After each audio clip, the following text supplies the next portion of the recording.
Hey there, music fans. On this episode of the Music Rundown, I go out of my comfort zone and present to you my review of going to see Blake Shelton in Fishers, Indiana this past Saturday, March 29th, 2025.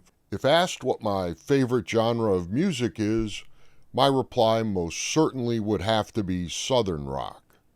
My favorite band is 38 Special. Lynyrd Skynyrd, Molly Hatchet, and the Johnny Van Zant Band are high on the list. Country music, to me, ditches the high-gain growl of a Les Paul and brings in a twangy Telecaster. There's nothing wrong with that, and I certainly don't dislike country music, but it just isn't my first or second and maybe even third choice. So let me apologize in advance if my perception of the overall country music scene is not entirely accurate. I certainly don't mean to offend fans of country music, and I fully acknowledge that the problem is mostly my perception and not the music. I find myself thinking about what kind of information should go into a concert review. The tightness of the band, the quality of the sound system, the light show and the presence of pyro, the logistics of the venue, how long are the lines for the bathrooms during intermission. Frankly, I'm kind of making this up as I go, so if you have suggestions, please let me know in the comments. This is the third time I have seen Blake Shelton in concert. He really does put on a great show. His music seems to be a mix of country ballads, a few twangy numbers, and some songs with just enough zing for me to call them country rock, and I can dig those. But let's start with some venue logistics. Fishers Event Center. The parking. The venue is located on a spacious property with lots of surface parking. They charge for parking, but it seems to be on the honor system. I paid for our parking in advance via a website where I had to tell them my license plate number. I printed the receipt and I kept that in the car, but no one ever asked if I paid for parking or asked to see my receipt. The other option, there were signs in the parking lot with a QR code and instructions to pay online before the end of the event. I wonder what happens if you park there and just don't pay. This venue had the tightest security I have seen in quite a while. It kind of surprised me being a suburb of Indianapolis. There were several items on their do not bring in list that are allowed in other venues. The line to go through security, that at first appeared to be very long, went fast, and since neither my wife or I were trying to sneak anything through, we zipped right through. The venue lists a capacity of 7,500. My guess is the floor seats add maybe another 1,000 or 1,500 seats. The common areas outside of the arena seemed to be cramped and very crowded. There were bathrooms everywhere, and even though there were lines for the restrooms, they went pretty fast. Same for the lines at various concession and merch stands. Initial feelings of a dreadfully long line replaced with joy and relief at how fast the lines actually went.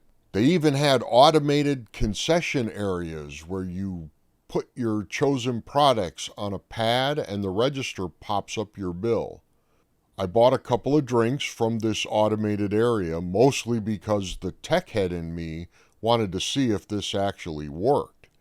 And it was scary fast. I set my water and my wife's soda down before I pulled my hands away. The bill was up on the screen. The aisles to get to our floor seats seemed really narrow, and once we got to those seats, we felt pretty cramped. Admittedly, part of the problem is my ass is larger than I'd like it to be, but when I end up next to someone with a similar body style, it's a bit uncomfortable having constant contact with your neighbor because the seats are so close together, a problem I remedy by standing for almost the entire show. The opening act was a guy named Drake Milligan. He was a contestant on America's Got Talent in 2022, and he finished in third place. When I Googled him, the first result is an AGT video that calls him the new Elvis of country music. He was pretty good, certainly not my style of music, but I recognize talent when I see it. He has some monstrous chops, and he sounded pretty good, and he certainly reminded me of Elvis when I heard him sing. I could tell he was singing live, and while it takes more than just a great voice to make it in the music business, I think this guy might be on his way to being a future superstar who can fill an 8,000-seat arena all on his own. Maybe in 10 or 15 years, when my great-grandkids are relentless in their fandom of Drake Milligan, I can give them a back-in-the-day story when I saw Drake when he was first starting out. If you're a fan, you should definitely go see this guy. As I already said, I think he's going to be a superstar, and his show was actually quite good. All right, on to the main event. Blake Shelton is no doubt a powerhouse in country music. If you're a fan, you already know this. He sang a bunch of songs, a few old, a few new. He did a few covers, of which one was mountain music, which I'm proud to say I knew the words and sang along for the entire number. The best parts of the show for me were the unexpected things that seemed to happen and how personable and genuine Blake seems to be. Now, I know many of the things that he talks about between songs are mostly scripted, but he seems really genuine when he delivers those.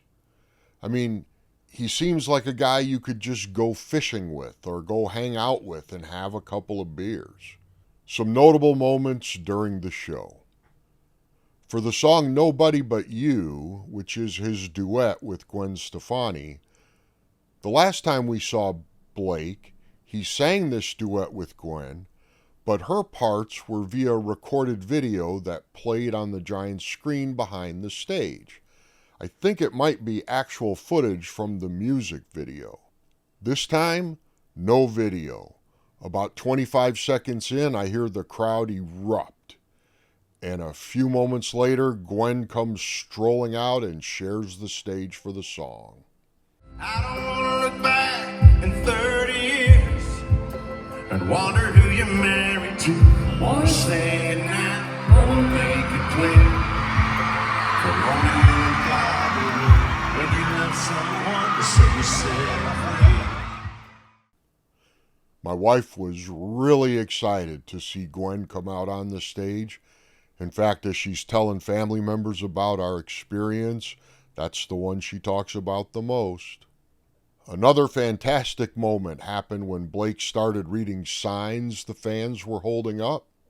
He signed a poster for someone, which instantly made my wife and I regret not bringing the album we were considering, because we thought we might try to get it signed, and at the last minute we decided not to bring it. We should have brought that album. Let's talk a minute. Where in the hell's the light? There it is. Turn some lights on in here, man. Let me see. Let me see these people. Come on. Look at this. Look at these people down here. They brought their signs. This is like I know we're in Fishers, and is this one of them things this is Indianapolis too, right? We're just kind of all right here together. Okay. I don't want to do that deal where you say you're in the wrong town and it's like everybody gets pissed off. I know where we are. Don't mess with me. Stop it. How y'all doing? I just love seeing. This is a brand new venue too, right? This is a brand new place. They told me this is like the second or third concert y'all had in here. Was it Ratliff, Nathaniel? Was he here? Son of a bitch, give me a drink. I love that guy. Don't you? Son of a bitch. What the hell does that say? Best Christmas gift ever, Blake, and a golden ticket to see Blake, Michigan to Indy. You came here from Michigan? Woo! Okay, what do you mean to do, sign that? Hold it up here, I can't bend down it. There you go, buddy. I love you. After the poster signing, he came down to the other end of the stage. We went to the bucket list sign, and damn it, if this didn't just make me become a huge Blake fan right here, I happened to catch it on video. What does that one say? My God, I've got an x-ray literally going through my skull right there. I can't see what it says. Oh, thank you.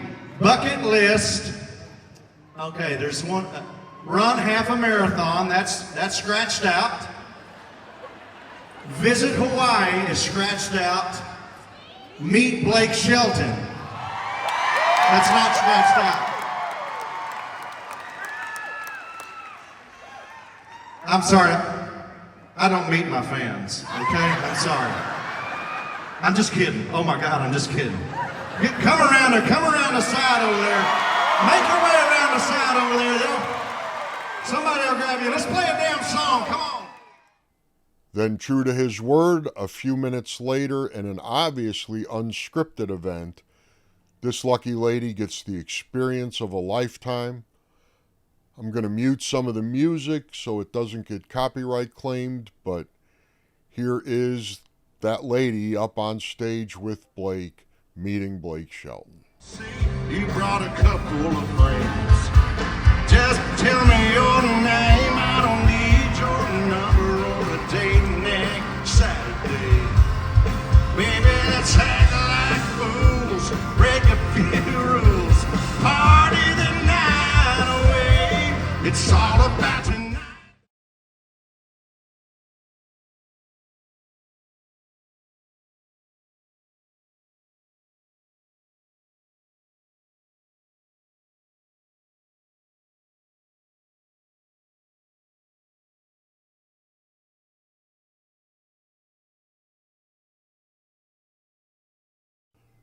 During a cover of the song All My Exes Live in Texas, Blake motioned for Drake to come up on stage.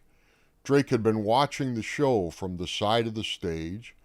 He ran up on stage and Blake kind of said, "Hey, do you know the song?" And Drake nodded yes. Blake handed him the mic and said, "Go on, you take it." Drake belted out a verse, and I was wondering if this was scripted or just kind of an impromptu thing. My guess is not scripted, as several times Drake tried to return the microphone to Blake, and Blake gave him the "oh no, you keep going" kind of motion and continued to enjoy his beverage. Someone who I would guess was part of Drake's camp came running through the security space between the floor seats and the stage to take video of Drake singing while Blake enjoyed his frosty beverage and take advantage of the impromptu break.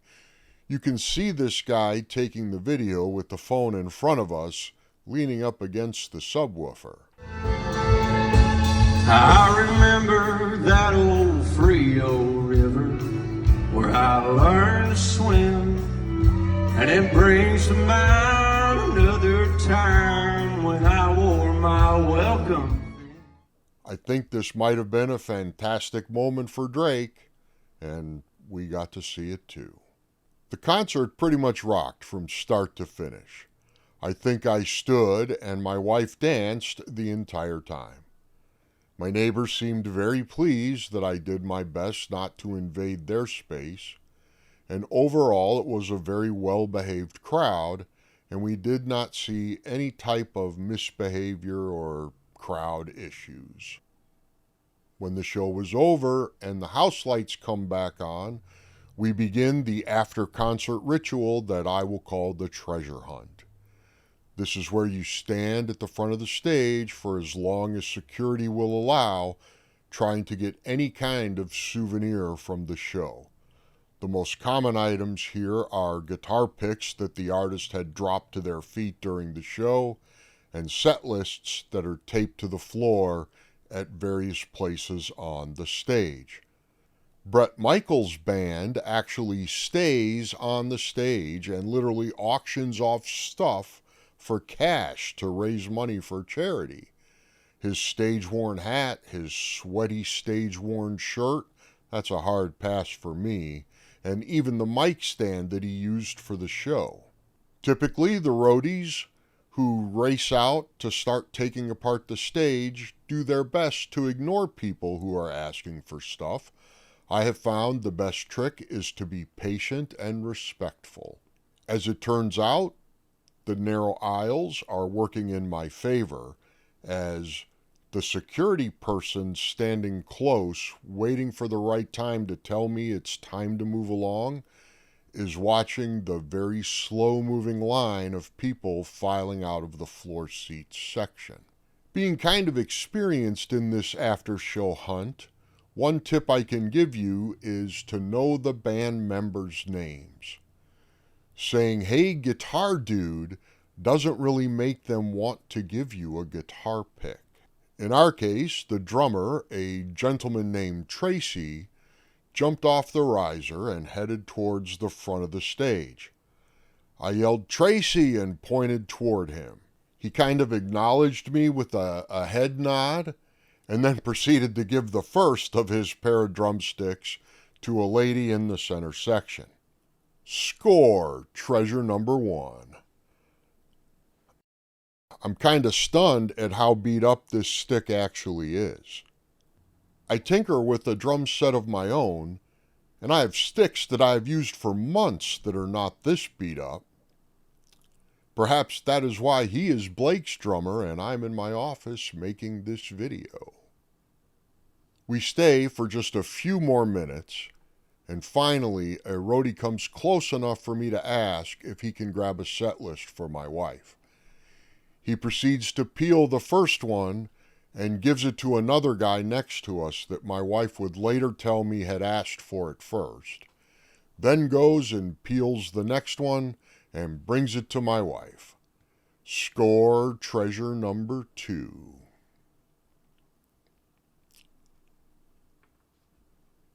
We are quite satisfied with the concert. Blake is a spectacular showman with a down-to-earth type of on-stage persona. My wife is a huge fan. I'm sure we will go again if he comes close to us. In case you were wondering, we paid $700 a ticket to sit in those front row seats. That's going to do it for this episode of the Music Rundown. Let me know what you think in the comments. Give me tips on what you think should be in a concert review. My name is Mark, and this has been the Music Rundown. I will see you at the show.